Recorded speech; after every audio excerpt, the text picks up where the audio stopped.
Heart talk bye आनंदी या माझ्या यूट्यूब चॅनलवर आपलं स्वागत आहे. माझ्या चॅनलवर आपल्याला नवनवीन मराठी कथा ऐकायला मिळतील. आपण नुकत्याच सुरू केलेल्या कथेचं नाव आहे कॉन्ट्रॅक्टवालं प्रेम, लेखिका आनंदी शेडगे. चला तर मग कथेला सुरुवात करूया. कॉन्ट्रॅक्टवाला प्रेम भाग 9. प्रवासाने इशिता खूपच थकली होती, म्हणून तिने चेक इन केलं आणि आपल्या रूममध्ये निघून गेली. Room number 601. इशिताने मुद्दामच अर्जुनला सांगून टॉप फ्लोअरची रूम बुक करून घेतली होती, जेणेकरून तिला तिथे शांती मिळावी, त्या निसर्गाच्या सानिध्यात थोडी शांत व्हावी. पण खरंच तिला तिथे शांतता मिळणार होती का? आता पुढे. थकल्यामुळे इशिताला खूप गाढ झोप लागली होती. मागचं सगळं टेन्शन विसरून तिला आता फक्त आराम करायचा होता. फक्त मनसोक्त फिरायचं होतं. त्या 6व्या फ्लोअरवर एकूण 6 रूम होते. टॉप फ्लोअरवर असल्यामुळे सध्या तरी तिकडच्या बऱ्याचशा रूम खाली होत्या. इशिता झोपली असताना तिला अचानक कसल्या तरी आवाजाने जाग आली. बहुतेक आवाज तिच्या समोरच्या रूममधून म्हणजेच रूम नंबर 604 मधून येत असावा. तिने वैतागत हळूच आपल्या रूमचं डोअर उघडून बघितलं आणि तिच्या कपाळावर आठ्या पडल्या, कारण बाहेर तोच मिशीवाला मुलगा एक वेटरशी हुज्जत घालत होता. त्याला बघून इशिताने पटकन आपल्या रूमचा डोअर बंद करून घेतला. अरे यार, याची रूम इथेच या फ्लोअरवर आहे की काय? याला जर माहीत झालं की मी याच हॉटेलवर आहे, नको नको नको त्याला कळायलाच नको, इशिता पुटपुटली. तरी पण आता याचं इथे काय असेल का हुज्जत घालतो हा वेटरशी, हे ऐकण्याची तिला उत्सुकता लागली होती. काय राव, तुमचं एवढं मोठं हॉटेल आहे, पण भाकरी नाही का तुमच्या हॉटेलमध्ये? त्या मुलाचं बोलणं ऐकून इशिताचे डोळे मोठे झाले. एवढा बावळट आहे का हा, की त्याला कुठे काय मिळतं ते माहीतच नाही? दिल्लीला येऊन हा भाकरी मागतो? इशिताला त्या मुलाचं थोडं हसूच आलं. तिने एक कॉफी मागवली आणि गॅलरीमध्ये जाऊन उभी राहिली. समोरच आग्रा फोर्ट थोडा थोडा दिसत होता. त्यावेळी तिला कोण जाणे मिहीरची आठवण आली. उगाच चिडले का मी त्याच्यावर? आधीच तर आमचं ठरलं होतं तसं. पण बिचारा तरीही खूप काळजी करत होता माझी, इशिता विचार करत होती. नाही, पण तो बोलत कसा होता, जसं काही मी त्याच्यावर ओझंच आहे आणि त्याला मला सतत पाठीवर घेऊन फिरायला लागतं, आणि तेही त्या सोफियासमोर. डिस्कस्टिंग, इशिता रागात म्हणाली. गेला पण असेल आतापर्यंत त्या सोफियाला घेऊन घरी परत. मी निघून आले तर त्याला बरंच झालं असेल, इशिता म्हणाली. जाऊ दे, मला काय करायचंय, त्या सोफियाबरोबर राहू दे, नाहीतर आणि कोणाबरोबर. इशी, तू इथे शांतीसाठी आली आहेस ना, नको कोणाचा विचार करू, मस्त एन्जॉय कर, इशिता स्वतःशीच म्हणाली आणि गाणं गुणगुणत तयार व्हायला निघून गेली. इकडे त्या मिशीवाल्या मुलाने तिथल्या वेटरची हुज्जत घालून त्याला बेजार करून सोडलं होतं. शेवटी त्याची समजूत घातली आणि आपल्या कामाला निघून गेला. काय हॉटेल आहे, पाहिजे ते मिळत नाही खायला तर काय फायदा? डोका खराब करून ठेवलंय राव यांनी. जाऊ दे, जरा बाहेर जाऊन थंड हवेत फिरून येतो, असं म्हणून तो मुलगा फ्रेश होण्यासाठी निघून गेला. इशिताई खाली आली. हॉटेल खूपच प्रशस्त होतं. आज आपण थोडा वेळ इथेच हॉटेलमध्येच फिरूया असा विचार तिने केला. असाही बाहेर खूप मोठा लॉन होता. सगळीकडे टेबल आणि चेअर्स लावले होते. तिथे काही कपल, काही फॅमिली गप्पा मारत बसले होते. त्या सगळ्यांना बघून तिच्या डोळ्यात चटकन पाणी आलं, कारण ती एकटीच होती. ना कोणी तिच्या सोबती होता, ना तिची फॅमिली. ती विचार करतच त्या लॉनवरच्या मऊ मऊ गवतावर फिरत होती. एवढ्यात तिला मागून आवाज आला. ओ फ्लाईटवाला मॅडम. इशिताने तो आवाज लगेच ओळखला आणि तिने वैतागत मागे बघितलं. तो तिच्याकडे बघून हसत होता. अरे, तू इथे? तिने खोटं मुसून मुद्दाम त्याला विचारलं. ओ मॅडम, काय तुम्ही? मी तुम्हाला हे विचारायला हवं, तुम्ही इथे याच हॉटेलमध्ये? तो मुलगा खुश होत म्हणाला. हो, म्हणजे माझं याच हॉटेलचं बुकिंग होतं ना, इशिता म्हणाली. काय मॅडम, तुम्ही आधी सांगितलं असतं तर आपण एकत्र आलो असतो ना तुमच्या कॅबने, तो मुलगा म्हणाला. मी का येऊ तुझ्याबरोबर? तू माझा कोणी नातेवाईक आहेस?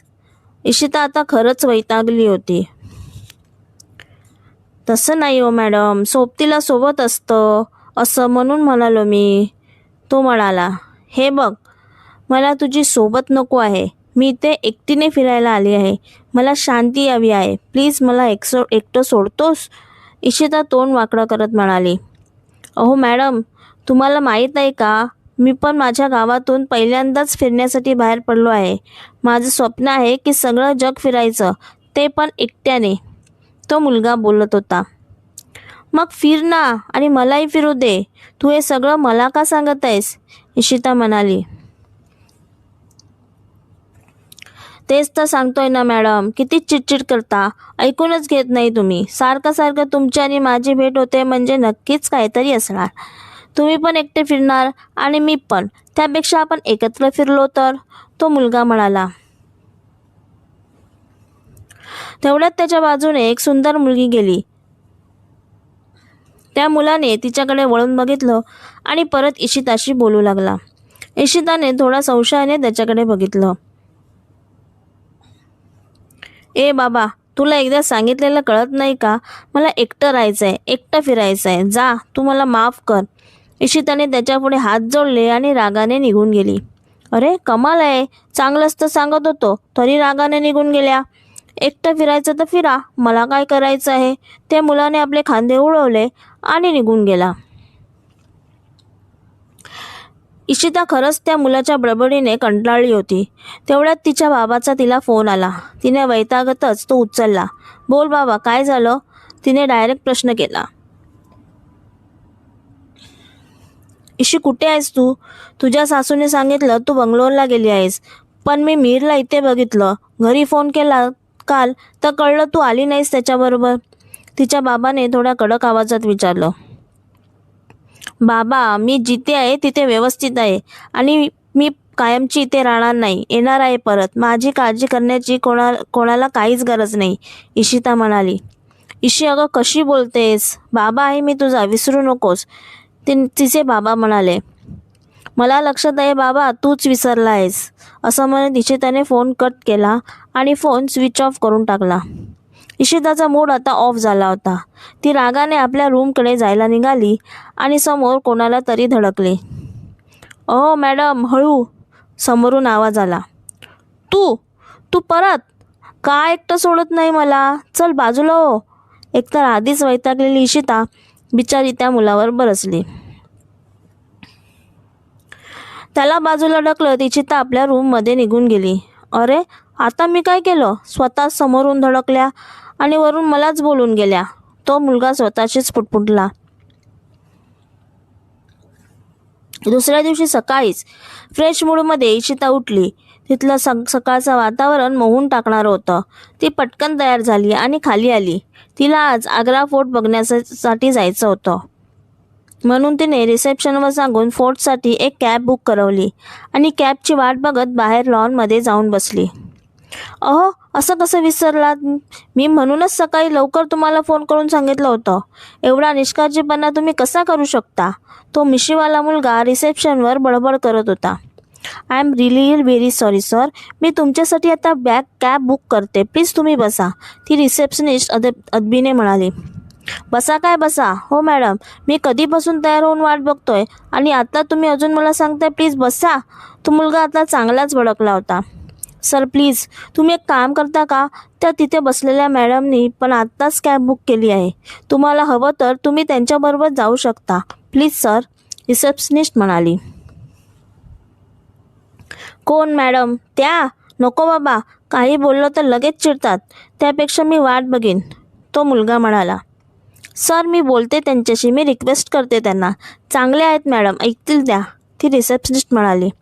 ठीक आहे, तुम्हाला काय करायचं ते करा, पण जर मला वेळेवर जायला मिळालं नाही ना तर मी तुमची कंप्लेंट करीन, आधीच सांगतोय, तो मुलगा आपल्या मिशीवर ताव देत म्हणाला. ती रिसेप्शनिस्ट इशिताकडे आली आणि तिच्याशी बोलून काही मिनिटातच परत आली. सर, मॅडम तयार आहेत, तुम्ही त्यांच्याबरोबर जाऊ शकता, ती रिसेप्शनिस्ट म्हणाली. तो मुलगा इशिता बसली होती तिथे गेला. थँक्यू मॅडम, तुम्ही मला मदत केली त्याबद्दल, तो हसत म्हणाला. ठीक आहे, पण माझी एक अट आहे. फोर्ट येईपर्यंत तू एकही शब्द बोलायचा नाही, इशिता म्हणाली. पण मॅडम, असं कसं बोलावं तर लागणारच ना, तो म्हणाला. ठीक आहे, मग दुसरी कॅब बुक कर आणि येईपर्यंत वाट बघत बस, इशिता म्हणाली. तेवढ्यात तिची कॅब आली आणि ती कॅबमध्ये जाऊन बसली. तेवढ्यात तो मुलगाही पटकन पुढच्या सीटवर जाऊन बसला. अट माहिती आहे ना माझी, नाहीतर मध्येच उतरवून टाकी ना कॅबमधून, इशिता म्हणाली. त्याने आपल्या तोंडावर बोट ठेवून होमध्ये मान हलवली आणि बिचारा गुपचूप बसून राहिला. कसा वाटला आजचा भाग नक्की सांगा. ही कथा तुम्हाला कशी वाटली ते नक्की कमेंटमध्ये सांगा. कथेचा पुढचा भाग ऐकण्यासाठी चॅनलला सबस्क्राईब करा. कथेचे भाग आठवड्याच्या दर सोमवार, गुरुवार आणि शनिवार या दिवशी येतील. भेटूया पुढच्या भागात. धन्यवाद.